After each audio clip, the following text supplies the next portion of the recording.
The year is 1177. Stand still for a moment. Close your eyes and let yourself fall back through time. Listen to the wind as it scrapes over dry earth, carrying with it the scent of a world about to end. Smell iron, sweat, dust, the sharp metallic tang of fear.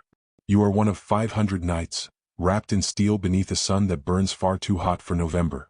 Your armor is an oven. Each breath feels like inhaling fire. Your horse trembles beneath you, foam dripping from its mouth, lungs screaming after a forced march that should have killed it. Around you stand men who haven't slept, haven't eaten, and haven't rested in days. Their eyes are hollow. Their hands shake on their weapons. Some whisper prayers. Others say nothing at all. Then the scouts return. Their voices shake as they deliver news that drains the color from every face. Not 20,000 enemies. 26,000. That is 52 warriors for every one of you. 52 swords. 52 arrows. 52 chances to die. No reinforcements are coming. No retreat is possible. No second chance exists. By every law of warfare, by every tactical principle known to man, this moment has only one ending: death. Yet before the sun sets on this impossible day, 20,000 of those warriors will lie dead in the desert sand. And the man who commands this miracle, the architect of the impossible, is a teenage king whose hands are already rotting away. The disease that should have killed him. His name is Baldwin IV, King of Jerusalem. History remembers him as the leper king.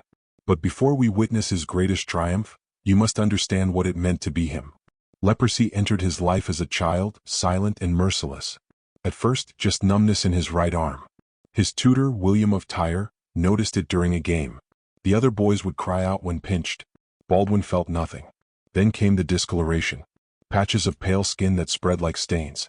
Then the decay. By his teenage years, Baldwin could no longer feel his hands. The disease attacked his nerves, killing sensation before it killed flesh. Skin split open without pain, revealing bone and sinew beneath. His fingers began to curl inward, the tendons contracting as muscle died. Bones weakened, becoming brittle as dried wood. Infection was constant. Every wound a potential death sentence. His hands were wrapped in silk bandages, not for comfort, but to keep them from literally falling apart. His face was hidden behind a silver mask, not for mystery but for mercy. The disease had begun to collapse his nose, to distort his features into something that no longer looked human. Even loyal courtiers struggled to look at him directly. Some made excuses to leave his presence. Others wept. Physicians gave him months to live. That was years ago. Every morning he woke was a defiance of medicine. Every breath an act of will against a body determined to destroy itself. His vision was failing. His legs were weakening.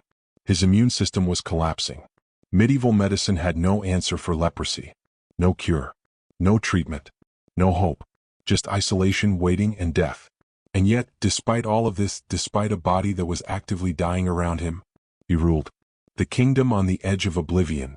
The kingdom of Jerusalem was not a kingdom in any traditional sense. It was a patchwork of scattered castles, connected by thin supply lines through hostile territory. Total crusader manpower across the entire region barely reached 15,000 men, spread desperately thin across dozens of cities, fortresses, and outposts. Jerusalem itself was barely defended. Most knights were stationed at border fortifications. The kingdom was a wound that refused to heal, constantly bleeding resources, men, and hope. And then came the news that everyone had feared. Saladin was coming. As word of his advance spread, panic followed like a plague. Nobles packed their wealth into carts, preparing to flee. Ships waited in harbors at Acre and Tyre, captains charging extortionate prices for passage to Cyprus or Europe. Negotiations for surrender began in secret, wealthy families attempting to buy their safety. Mothers clutched their children. Priests prayed without ceasing. Soldiers sharpened their weapons with the grim knowledge that they would likely die wielding them. Everyone believed the end was inevitable. Everyone, except Baldwin, the Sultan who united an empire. To understand the magnitude of what was about to happen, you must understand who Saladin was. This was not some reckless warlord drunk on conquest. At 40 years old, Saladin stood at the absolute height of his power.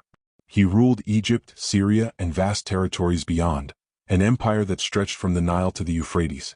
His treasury overflowed with gold from trade routes that connected 3 continents. His armies were disciplined, experienced, and seemingly undefeated. Where previous Muslim leaders had been divided by politics and pride, Saladin had done the impossible. He had united a fractured world through patience, intelligence, and genuine faith. He was known for mercy in an age of brutality, for keeping his word in a time of treachery. Entire garrisons surrendered at the mere sound of his name, knowing they would be treated justly. In this campaign alone, Saladin commanded 26,000 men. 8,000 of them were elite Mamluk cavalry, warriors who had been taken as boys, trained from childhood in the arts of war, taught to kill without hesitation, to ride without fear, to die without question. These were not peasants with pitchforks. These were professional soldiers at the peak of their ability. And this wasn't even Saladin's full strength.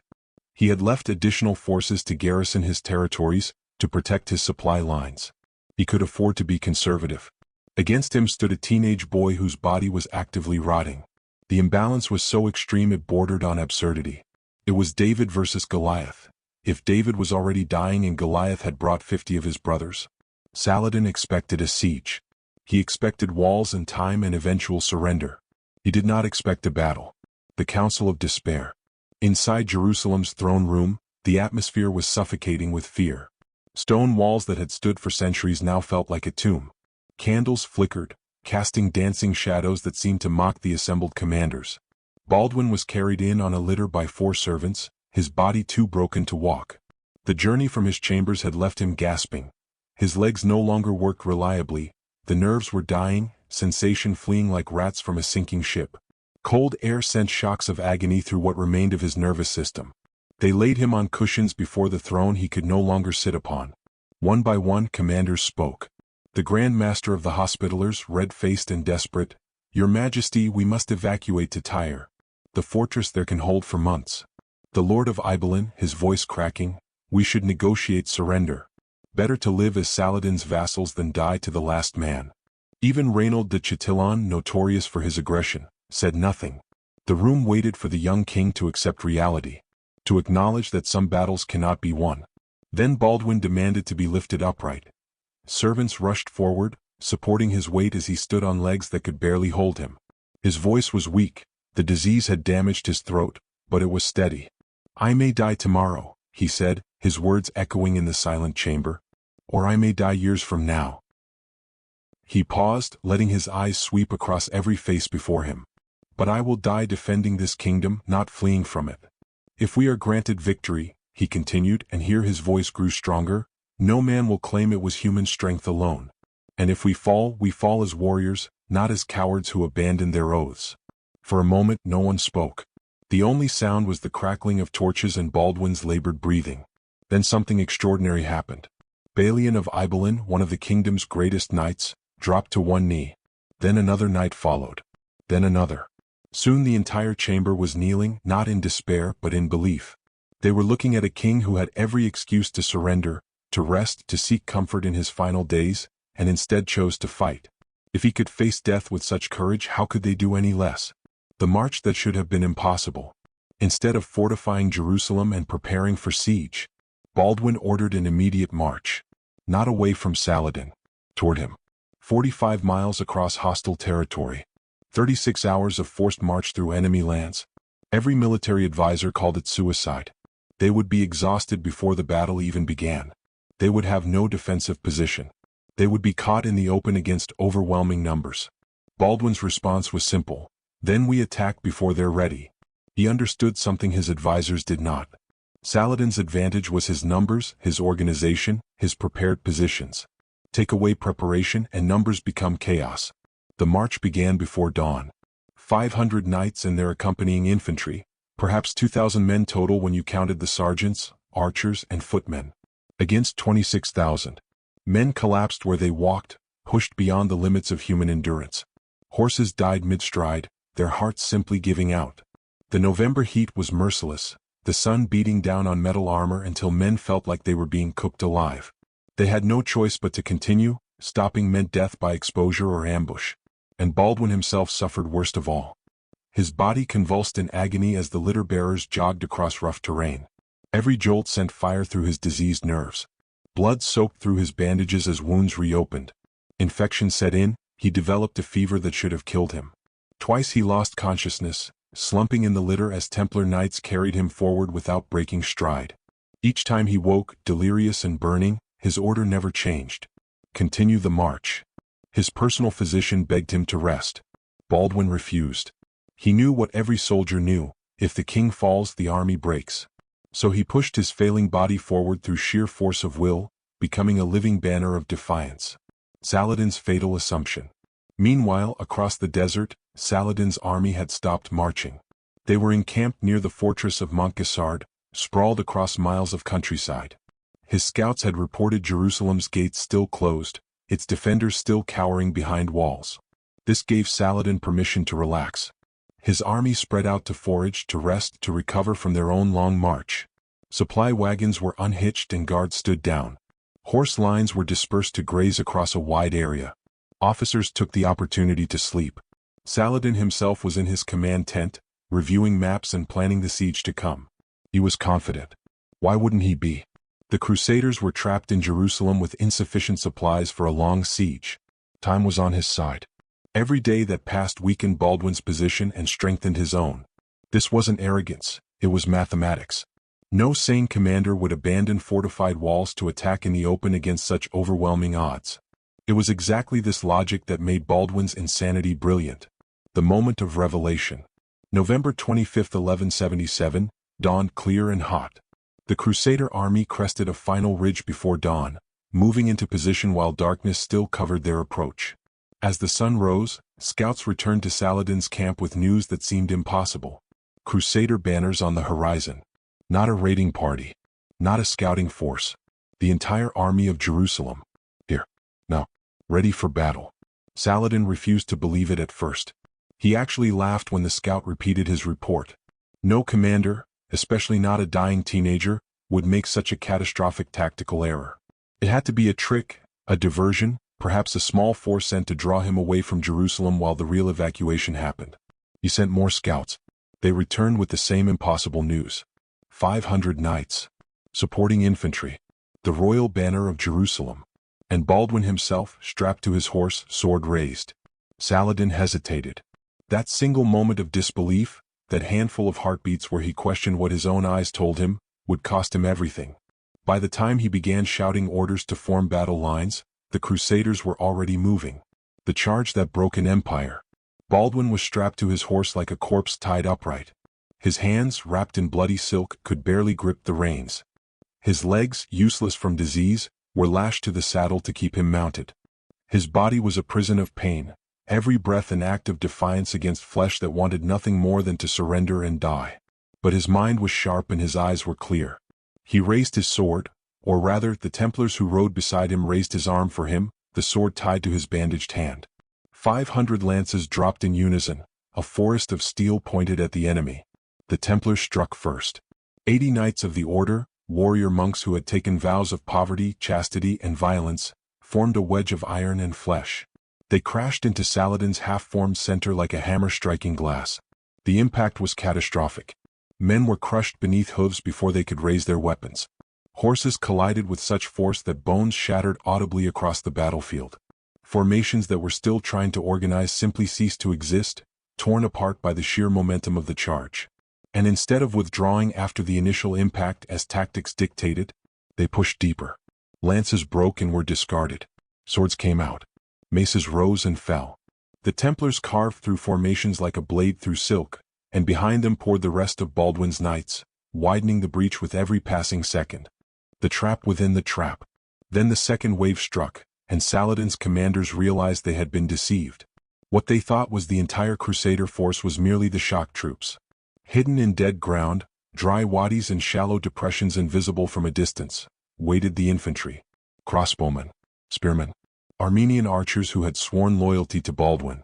They surged forward from positions that shouldn't have existed, appearing as if conjured by sorcery. To Saladin's forces, already reeling from the cavalry charge, it felt as if enemies were materializing from the earth itself. Panic spreads faster than reason, and it began to spread. Officers screamed orders that couldn't be heard over the chaos. Formations that had trained together for years suddenly forgot their discipline. The elite Mamluks, who had never retreated, who had been taught that death in battle was glory itself, they hesitated. That hesitation became doubt. Doubt became fear. And fear became a rout. The killing ground. As soldiers began to flee, they discovered Baldwin's final trap. The terrain itself had been weaponized. What looked like open escape routes were actually channels toward hidden ravines, steep-sided wadis that Crusader scouts had identified during their approach. Men fleeing at full speed suddenly found themselves tumbling into gullies 20 feet deep, breaking legs and necks, creating piles of tangled bodies that became dams of flesh. Those behind them, not seeing the danger until too late, poured over the edge like water over a cliff. The ravines became slaughter pits. Crusader archers lined the ridges, shooting downward into packed masses of men who couldn't fight back, couldn't run, could only die. The screaming was endless. At 3 p.m., 9 hours after battle had been joined, the unthinkable happened. Saladin's personal guard, the elite of the elite, men who would die before abandoning their sultan, broke and ran. And Saladin himself fled. Eyewitness accounts say he escaped on a racing camel, abandoning his army, his supplies, his dignity, racing toward Egypt with a handful of survivors. The man who had united an empire through courage and faith ran like a thief in the night. The sight of their commander fleeing shattered all remaining resistance. Units that were still fighting simply stopped, threw down their weapons and scattered into the desert. The aftermath of the impossible. By sunset, when the Crusaders were too exhausted to kill anymore, the true scale of the catastrophe became clear. The battlefield stretched for miles. Bodies covered the ground so thickly that you could walk from one end to the other without touching earth. Of Saladin's 26,000 warriors, fewer than 2,000 would survive to reach safety. 24,000 men dead or captured in a single afternoon. The elite Mamluk cavalry, 8,000 of Islam's finest warriors, had been effectively destroyed. It would take Saladin years to rebuild such a force. And Baldwin? He collapsed from his horse the moment the fighting ended, bleeding, broken, barely conscious. His servants caught him before he hit the ground. Physicians rushed to his side, certain he was dying. But somehow, impossibly, he lived. The captured treasure, Saladin's war chest, supply wagons, siege equipment, even his personal effects, funded Jerusalem's defenses for a decade. Saladin would rebuild his armies. He would return. He was too great a leader not to. But he would never forget the Battle of Montcassard.